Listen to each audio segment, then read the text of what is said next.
ದಾಂಪತ್ಯದ ಪ್ರೀತಿಯಲ್ಲಿ ಭಗವಂತನ ಪ್ರೀತಿ ಇರಬೇಕು ಅಂತ ಹೇಳಿದ್ರಿ. ಆ ಭಗವಂತನ ಪ್ರೀತಿ ಅಂದ್ರೆ ಏನು ಹಂಗಾದ್ರೆ? ಅಂದರೆ ವಿಚಾರ ಇಷ್ಟೇ, ಈ ಪ್ರೀತಿ ಅಂತಕ್ಕಂತಹ ಒಂದು ಲೆಕ್ಕಾಚಾರಕ್ಕೆ ಹೋದರೆ ನಾವು ವಾಸ ಮಾಡೋದಿಲ್ಲಿ ಮನೆ. ಈಗ ನಮಗೆ ಇವತ್ತಿನ ಎಲ್ಲ ಯಾವುದೇ ಲೆಕ್ಕದಲ್ಲಿ ಹೋದ್ರೂ ಒತ್ತಡ ಅನ್ನೋ ಪದ ಇಲ್ಲ ಅನ್ನಂಗಿಲ್ಲ. ನಿಜ. ಹೌದಾ? ಈ ಒತ್ತಡ ಎಲ್ಲಿಂದ ಬರುತ್ತೆ ಅಂತ ನಾವು ಪ್ರಶ್ನೆ ಹಾಕೋಬೇಕು. ಒತ್ತಡ ಎಲ್ಲಿಂದ ಬರುತ್ತೆ, ಯಾಕೆ ಬರುತ್ತೆ ಒತ್ತಡ? ಈ ಪ್ರಶ್ನೆಗೆ ಉತ್ತರ ಸಿಕ್ಕಿದ್ಯಾ? ಅಂದಾಜಾಗಿ ಎಲ್ಲಿಂದ ಬರುತ್ತೆ ಒತ್ತಡ ಅನ್ಬೋದು? ನಾವು ಹೆಂಗೆ ತಗೋತೀವಿ ಅನ್ನೋದ್ರ ಮೇಲೆ ನಮ್ಮ ಮನಸ್ಸು. ಅಲ್ಲ, ಒತ್ತಡ ಅಂತೂ ಇದೆ. ಹೊರಗಡೆ ಕಚೇರಿಗೆ ಹೋದಾಗ ಅಥವಾ ಬೇರೆ ಅಲ್ಲ, ಎಲ್ಲೇ ಆಗಲಿ, ಮನೆಯಲ್ಲೇ ಆಗಲಿ, ಮನೆಯಲ್ಲೂ ಒತ್ತಡ ಇದೆ ತಾನೆ. ಹೊರಗಡೆ ಹೋದ್ರೂ ಒತ್ತಡ ಇದೆ. ಹೌದಾ? ಮನೆಯಲ್ಲಿ ಒತ್ತಡ ಇದ್ರು ಹೊರಗಡೆ ಹೋದ್ರೆ ರಿಲೀಫ್ ಇರೋದು ಇದೆ. ಅದು ನಿಜನೇ. ಅಲ್ಲಿ ಒತ್ತಡ ಇದ್ದು ಮನೆಗೆ ಬಂದ್ರೆ ರಿಲೀಫ್ ಇರೋದು ಇದೆ. ಹೌದು, ಅಂತೂ ವ್ಯತ್ಯಾಸ ಇದೆ ತಾನೆ. ಇದಕ್ಕೆ ಕಾರಣ ಏನು ಅಂತ ತಿಳ್ಕೊಂಡ್ರೆ ಸಾಕು. ಈ ಒತ್ತಡಕ್ಕೆ ಒಂದ್ ಕಡೆ ಇರುತ್ತೆ, ಒಂದ್ ಕಡೆ ಇರಲ್ಲ. ಸತ್ಯ ತಾನೆ? ಪ್ಲಸ್ ಮೈನಸ್ ಇದೆ. ಈಗ ಈ ಒತ್ತಡ ಅಂತಕ್ಕಂಥ ಪದವನ್ನ ನಾವು ಬಳಸಬೇಕಾದ್ರೆ ಇದಕ್ಕೆ ಮೂಲ ಕಾರಣ ಏನು ಅಂತ ತಿಳ್ಕೊಂಡ್ಬಿಟ್ರೆ ನಮ್ಗೆ ಪ್ರಪಂಚದಲ್ಲಿ ಎಲ್ಲಿ ಹೋಗಿ ಕರ್ಕೊಂಡು ಹೋದ್ರು ಒಂದೇ ತರ ಇರ್ತಾನೆ ಮನುಷ್ಯ. ಎಂತಿದ್ದ ಸಿಚುವೇಶನ್ ಅಲ್ಲೂ ಸಮಸ್ಥಿತಿಲಿ ಇರ್ಬೋದು. ತಿಳ್ಕೊಂಡ್ರೆ ಒತ್ತಡ ನಮ್ಮನ್ನು ಒತ್ಕೊಂಡಿದೆ ಅನ್ಕೊಂಡ್ರೆ ಏನು ಮಾಡೋಕ್ಕಾಗಲ್ಲ. ಇವತ್ತು ನಾವು ತೋರಿಸ್ಬೇಕಾಗಿರೋಂಥ ವಿಚಾರ ಏನಂದ್ರೆ, ಒಂದು ಚಿತ್ರ ತೋರಿಸ್ಬೋಣ. ಏನು? ಮನೆಗೆ ಒತ್ತಡ ಅಂತಕ್ಕಂಥದ್ದು ಇದನ್ನ ತುಂಬಾ ತುಂಬಾ ಹತ್ತಿರವಾಗಿ ಗಮನಿಸ್ಕೋಬೇಕಾಗತ್ತೆ. ಈಗ ಇಲ್ಲಿ ಈ ಎಡಗಡೆ ಇರ್ತಕ್ಕಂಥದ್ದು ಪ್ಲಾನ್ ಹಾಕಿರ್ತಕ್ಕಂಥದ್ದು ಇವತ್ತಿನ ಮಾದರಿಯಾಗಿರ್ತಕ್ಕಂಥ ಇಂಜಿನಿಯರ್. ಇಲ್ಲಿ ನಾವು ಪೂರ್ವ ದಿಕ್ಕು, ಉತ್ತರ ದಿಕ್ಕು, 4 ದಿಕ್ಕು ತಗೋತೀವಿ. ಈ ಪ್ಲಾನ್ನಲ್ಲಿ ದಿಕ್ಕುಗಳನ್ನ ಕರೆಕ್ಟಾಗಿ ಸ್ಕ್ವೈರ್ ಆಗಿ ತೋರಿಸಿದ್ದಾರೆ, ಆಯ್ತಾಕರವಾಗಿ. ಹೌದಾ? ಈಗ ಹಾಗೆ ಬಲಕ್ಕೆ ಬನ್ನಿ. ನಾರ್ತ್ ಎಲ್ಲಿದೆ ಸ್ವಲ್ಪ ಯೋಚನೆ ಮಾಡಬೇಕು. ಇದು ಇಂಟು ಮಾರ್ಕಲ್ಲಿದೆ ನಾರ್ತ್. ಹೌದಾ? ಇದು ಪ್ಲಸ್ ಆಗಬೇಕು. ಪ್ಲಸ್ ಆಗಿ ನಾರ್ತ್ ಬಂದಾಗ ಆ ಸೈಟ್ನಲ್ಲಿ ಮನೆ ಕಟ್ಟಬಹುದು ಅಂತ ಅರ್ಥ. ಅರ್ಥ ಆಯ್ತಲ್ಲ? ಪ್ಲಸ್ ಅಲ್ಲಿ ನಾರ್ತ್ ಬಂದ್ರೆ ಆ ಸೈಟು ಮನೆ ಕಟ್ಟಕ್ಕೆ ಸೂಕ್ತವಾಗಿದೆ ಅಂತ ಅಂದಾಜು ಇಟ್ಕೋಬೇಕು. ಅದನ್ನೇ ಕಂಡುಹಿಡಿಬೇಕಾಗಿರೋದು ನಾವು. ಮನೆ ಕಟ್ಟಬೇಕಾದ್ರೆ ಸೈಟ್ ಚೆನ್ನಾಗಿದೆಯಾ ಅಂದ್ರೆ ಪೂರ್ವಕ್ಕೆ ರಸ್ತೆ ಇದ್ರೆ ಒಳ್ಳೇದು ಅನ್ಕೊಂಡ್ರೆ ಏನ್ ಮಾಡೋಣ? ನೋಡಿ ಗುರುಗಳಲ್ಲಿ ಅದು ಹಂಗ ರೊಟೇಟ್ ಆಗ್ತದೆ ನೋಡಿ, ಹಿಂಗ್. ಅಲ್ಲ, ಒಂದ್ ನಿಮಿಷ, ಅದನ್ನ ನಾವು ಹೆಂಗೆ ಇಟ್ಟು ಕಾಂಪಾಸ್ ಇಟ್ಕೊಂಡು ನಾವು ಹೆಂಗೆ ತಿರುಗಿಸ್ತೀವಿ ಹಂಗೆ ತಿರ್ಕೊಳ್ಳುತ್ತದು. ಆದ್ರೆ ಮನೆ ಸನ್ರೈಸ್ ಆಂಗಲ್, ಸನ್ರೈಸ್ಗೂ ಭೂಮಿಗೂ ನಿಕಟ ಸಂಬಂಧ ಬೇಕು. ಅರ್ಥ ಆಗ್ತಾ ಹೇಳ್ತಾ ಇರೋದು? ಈಗ ನೋಡಿ, ಈಗ ಪ್ಲಸ್ ನ ನಾರ್ತ್ ತಗೊಂಡಾಗ ನಾರ್ತ್ ಎನ್ ಹೆಂಗ್ ತಿರುಗ್ತು? ಅದು ಕ್ರಾಸ್ ಆಯ್ತು. ನೀವು ಇದು ಕ್ರಾಸ್ ಆಗುತ್ತೆ, ಇಲ್ಲ ಅದು ಕ್ರಾಸ್ ಆಗುತ್ತೆ. ಸೊ ಇಲ್ಲಿ ನಮಗ್ ಬೇಕಾಗಿರೋದು ಯಾವತ್ತೇ ಕಾರಣಕ್ಕೂ ಈ 9 ನವಗ್ರಹಗಳು. ಹೌದಾ?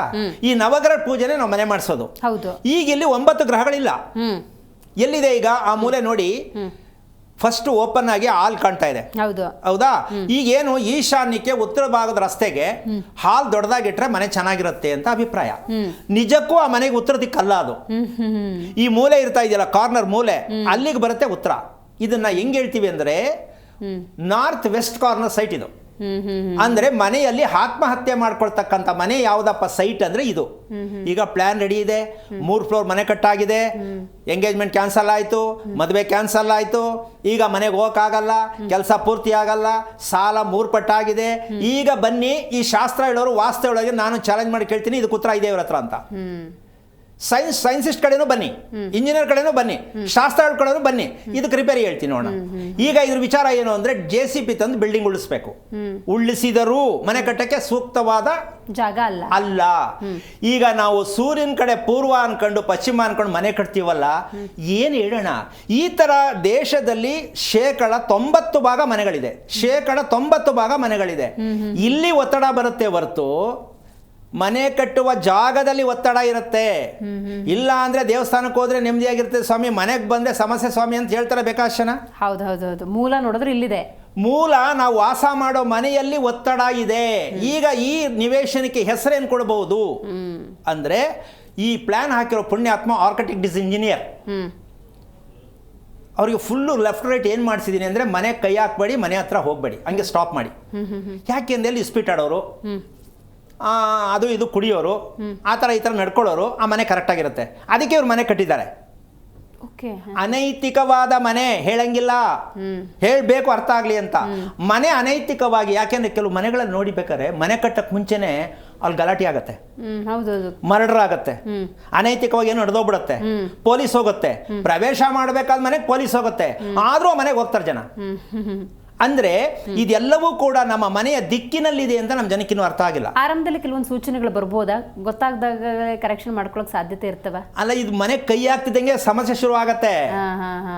ಆದ್ರೂ ಏನ್ ಮಾಡಿ ನಮ್ದು ಮೊಂಡತನ ಏನು ಅಂದ್ರೆ ಏನೇ ಆಗ್ಲಿ ಮನೆ ಕಟ್ಬಿಡ್ಬೇಕು. ಯಾಕೆಂದ್ರೆ ಮನೆ ನೋಡ್ಕೊಂಡಾರು ಹೆಣ್ಣು ಕೊಡ್ಲಿ, ಮನೆ ನೋಡ್ಕೊಂಡಾರು ಹೆಣ್ಣು ಕೊಡ್ಲಿ, ಈ ರೋಗ ಶುರು ಆಗ್ಬಿಟ್ಟಿದೆ. ಯಾಕೆಂದ್ರೆ ಗಂಡು ಮಕ್ಕಳಿಗೆ ಹೆಣ್ಣು ಮಕ್ಕಳು ಸಿಗ್ತಾ ಇಲ್ಲ, ಹೆಣ್ಣು ಮಕ್ಳು ಇದ್ದಾರೆ. ಯಾಕೆ ಅಂದ್ರೆ ಮದುವೆ ಮೇಲೆ ಇಷ್ಟ ಇಲ್ಲ, ಹೆಣ್ಣು ಮಕ್ಕಳು ಒಪ್ತಾ ಇಲ್ಲ. ಏನ್ ಹೇಳ್ತೀರಾ? ಹೆಣ್ಣು ಮಕ್ಕಳು ನಿಜಕ್ಕೂ ಮದುವೆ ಆಗೋರು ಬೇಕಾದಷ್ಟು ಜನ ಇದ್ದಾರೆ. ಈ ಕಡೆಯಿಂದನೂ ಬರ್ತಾ ಇದೆ, ಗುರುಗಳೇ ನಮ್ಮ ಮಗಳು 30 ಆಗೋಯ್ತು ಗುರುಗಳೇ ನಂತರ ಕೇಳ್ತಾರೆ.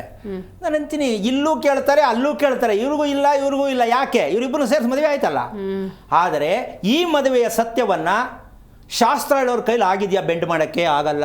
ಈಗ ಅದಕ್ಕೆ ಹುಡುಗಿ ಹೇಳಿದೆ, ಸಿಂಹರಾಶಿ ಮಗು ಬಂದಿದೆ ಅಂದರೆ 23 ವರ್ಷ ಮಗು ಸಾಕಿದ್ದೀರಾ, ಈ ನಕ್ಷತ್ರದಲ್ಲಿ ಮಗು ದೇಹದಲ್ಲಿ ಇದೆಲ್ಲ ಇದೆ ಅಂತ ತಿಳ್ಕೋಬೇಕು ಅಂತ ನಮ್ಮ ಭಾರತ ದೇಶದ ಇತಿಹಾಸದಲ್ಲಿ ದಯವಿಟ್ಟು ಇಲ್ಲಿವರೆಗೂ ಯಾರಾದರೂ ಓಪನ್ ಮಾಡ್ತಾ ಇದ್ರೆ ಸ್ವಲ್ಪ ಯೋಚನೆ ಮಾಡಿ. ಬರೇ ಶಾಸ್ತ್ರ ಹೇಳ್ಕೊಂಡು ಕಾಲ ಕಳೆದ್ರೆ ಹೊರ್ತು, ಅಕ್ಟೋಬರ್ಗೆ ಬರುತ್ತೆ ಗುರು, ಬಿಡದಿ ಹತ್ರ ಐತೆ, ರಾಮನಗರದ ಹತ್ರ ಐತೆ, ಹಿಂಗೆ ಹೇಳಿ ಯಾಕೆ ಹಿಂಗೆ ಹೇಳ್ತೀನಿ ಅಂದರೆ ಹಂಗಾದ್ರೆ ನಾಚಿಕೆ ಆಗಲಿ ಅಂತ. ಇದನ್ನ ಹೇಳೋದು ಬಿಡ್ರಿ. ಪ್ರಪಂಚದಲ್ಲಿ ಶಾಸ್ತ್ರ ಹೇಳೋದು ಈ ದಿಕ್ಕಿಗೆ ಬರುತ್ತೆ, ಈ ದಿಕ್ಕಿಂದ ಬರುತ್ತೆ, ಇಷ್ಟು ದಿನಕ್ಕೆ ಒಳ್ಳೇದಾಗತ್ತೆ, ಯುಗಾದಿ ಕಳೆದ ಮೇಲೆ ಒಳ್ಳೇದಾಗತ್ತೆ, ಹಿಂಗೆ ಹೇಳೇ ನಮ್ಮ ದೇಶ ಈ ಮಟ್ಟಕ್ಕಾಗಿರೋದು. ಯಾಕೆ ಅಂದರೆ ಚಳಿಗಾಲದಲ್ಲಿ ಮಳೆ ಆಗ್ತಾ ಇದೆ, ಮಳೆಗಾಲದಲ್ಲಿ ಚಳಿ ಆಗ್ತಾ ಇದೆ. ಇದಕ್ಕೆ ಇವ್ರ ಹತ್ರ ಉತ್ತರ ಇಲ್ಲ. ನಿಜ. ಆಮೇಲೆ ಕೆಂಪು ಸೂರ್ಯ ಬಂದ್ರೆ ಹಿಂಗಾಗತ್ತೆ, ಕೆಂಪು ಚಂದ್ರ ಬಂದ್ರೆ ಹಿಂಗಾಗತ್ತೆ, ಕಥೆ ಹೇಳ್ತಾರೆ. ಖಗ್ರಾಸ್ ಅದು ಬಂದ್ಬಿಟ್ರೆ ಹಿಂಗಾಗ್ಬಿಡುತ್ತೆ. ಈ ನಕ್ಷತ್ರ ನಿಜಕ್ಕೂ ಹೇಳ್ತೀನಿ, ಕಲ್ಲು ಹೊಡೆಯೋರು ಯಾರು ಇಲ್ವಾ ಅಂತ ಹೇಳ್ತೀನಿ. ಯಾರೇ ಆಗಲಿ ಆ ಸ್ಥಾನದ ನಾನಿದ್ರು ಇದೇ ಹೇಳೋದು. ತಪ್ಪು ಮಾಹಿತಿಯನ್ನು ಕೊಡಬೇಡಿ, ಅದು ಸತ್ಯ ಹೇಳಿ.